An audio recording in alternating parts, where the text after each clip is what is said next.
Konnichiwa, Asami here. Do you like cheesecake? Me? Of course, I love it. Today, I'm gonna show you how to make Japanese cheesecake. It's different from the regular one and offers the same iconic sweet and tangy flavor of cheesecake with soft, light and early, melt-in-your-mouth texture.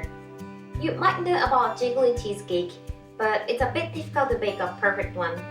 I made this recipe for a pastry class at Mela in Dubai, and most of my students were beginners, so I tried to make the recipe as simple as possible, less ingredients, fewer steps, but still tastes great. Are you ready? Let's get started. First of all, put 1 cup of cream cheese and 1/3 cup of sour cream into a bowl and leave it until it reaches room temperature. Please choose plain cream cheese for baking, not the spreadable one, because spreadable cream cheese might contain other ingredients which will affect the cake. Add 3 tablespoons of sugar into the bowl and mix. Then add 2 egg yolks and mix to combine. Sift 2 tablespoons of all-purpose flour and mix in. If you prefer gluten-free option, you can use corn flour instead of all-purpose flour. Then add 1/3 cup of milk and mix to combine. You can add 1 teaspoon of lemon juice or vanilla extract here as you prefer. Then we're gonna make the meringue. Put 4 tablespoons of sugar into the 2 egg whites and start whipping.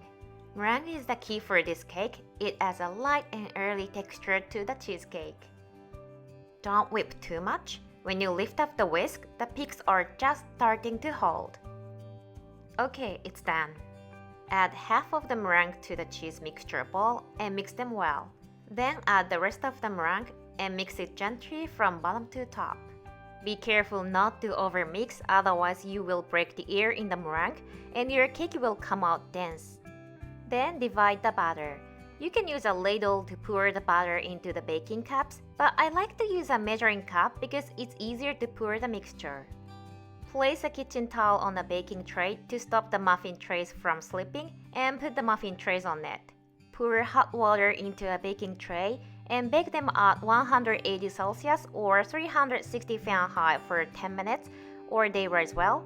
Then turn down to 150 Celsius or 300 Fahrenheit and bake it for another 10 minutes.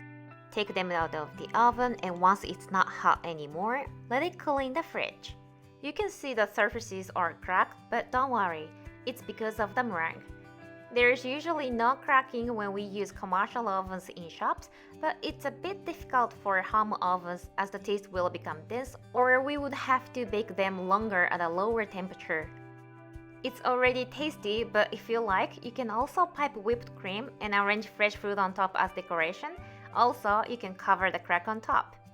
When I bake this, everyone loves it and asks for the recipe. It's light, fluffy, and so good, you would eat another cheesecake after you had one. It's pretty dangerous.